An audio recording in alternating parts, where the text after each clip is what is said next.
Coming up next, I'm going to discuss some of the top trends in the fragrance industry and what you can expect to see in this wonderful world that we love coming up, so stay tuned.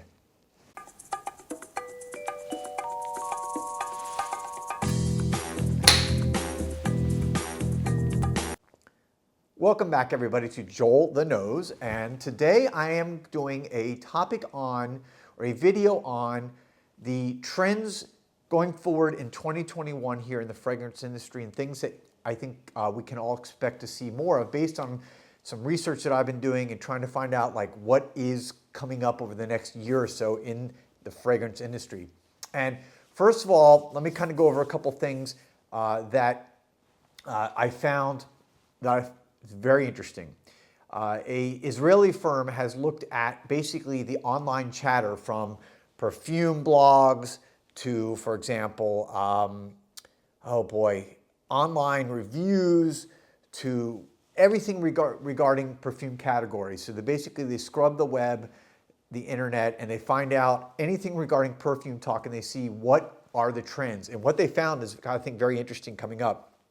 For 2021, what they expect is that fruity scents are going to be popular, and more people are talking about them. And what they see is when they see people talking about them online, this then translates into sales as the perfume companies start to pick up on this trend and see what people are wanting and what people are interested in, people are buying, and then of course the market follows behind. So what you're seeing specifically is a huge uptick in fruity scents, 16% from the year before, and specifically when you go drill down even deeper, they're looking at ingredients such as iris has shown an uptick in 150% interest in talking about, cherry 140%, mandarin 133%.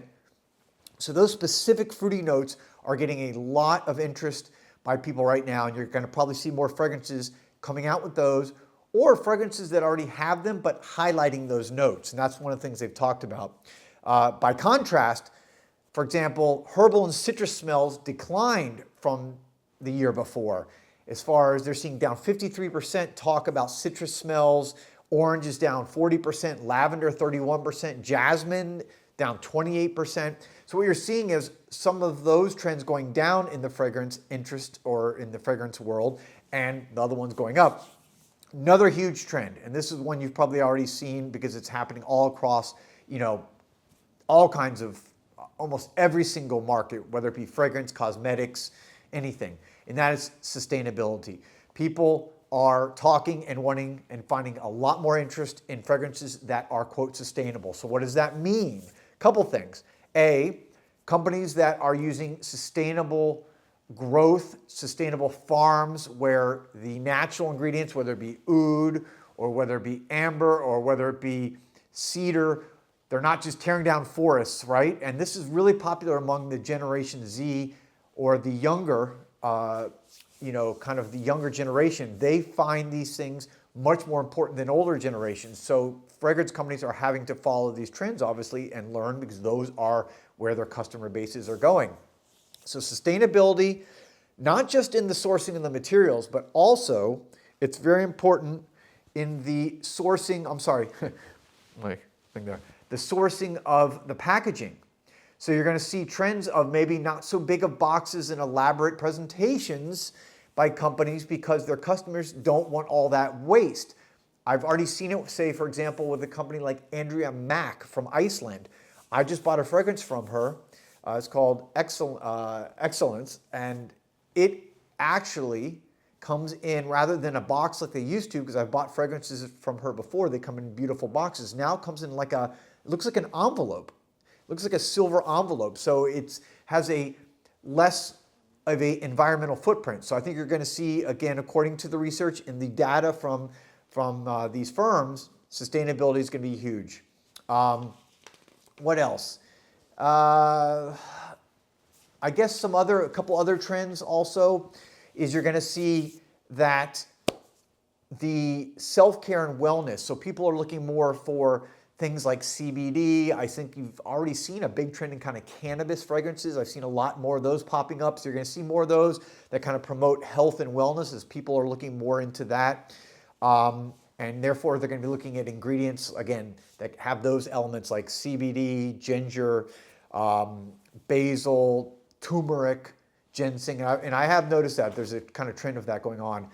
And you're also going to see, I think, lastly, based on the research and the data out there, again, this Generation Z, they're the first generation that is digital native. What does that mean? They grew up with everything digital and online. So they're going to be looking to basically look to companies that they can interact more online. So they're going to be looking for opportunities to connect with the companies in a way that maybe you didn't connect before. You just went into a store and you saw the packaging and you bought it. They're going to want online and virtual consultations. They're going to look for things on YouTube and Instagram Live. So they're looking for more of that digital engagement. And they're also going to be looking for things that fit more their lifestyle. So again, to go back to the sustainability, this generation is looking at things that are more about self-expression. So again, the niche perfume world is going to probably take advantage of that. They want more unique fragrances. They don't want to go just buy the mass-produced, designer brand. They want something that expresses their individuality. They want something that is inclusive, whether it be gender inclusive, racial inclusive. So they're looking things that promote inclusivity. They're looking at things that gender fluidity is a big issue. So for example, unisex fragrances, where the niche world is so good at that, you're going to continue to see that trend, again, according to the data and the research out there, and probably it's going to cross over into the designer world where you have more gender neutral, or what we call unisex, right? Unisex fragrances. So these brands that are evolving are going to have to focus on, again, the emerging Gen Z and younger populations, and you're going to see the fragrances kind of follow suit like all other markets. So anyways, there you have it. Those are kind of the trends. I've been doing a lot of research on this, and I wanted to bring just kind of a quick video talking about things you're probably going to see and notice. And I'd like to hear your comments. What other trends are you guys seeing? Have you noticed trends yourself? Have you noticed certain notes or elements? Again, I mentioned, the kind of the fruity elements is going up versus the citrus elements. I've also read a lot about maybe earthy notes because, again, that kind of more goes towards the earth and sustainability. Let me know your thoughts. Let me know what you guys are seeing out there. I'm very interested in it. And thank you guys for watching as always. Thank you for subscribing, those of you who have. If you haven't subscribed, please consider subscribing now. And you can like the video and ring the bell for notifications. This is Joel the Nose. I will be back soon, again, with more fragrance reviews, information, news, topics, science, teaching, all that stuff. Anyways, peace and love, everybody.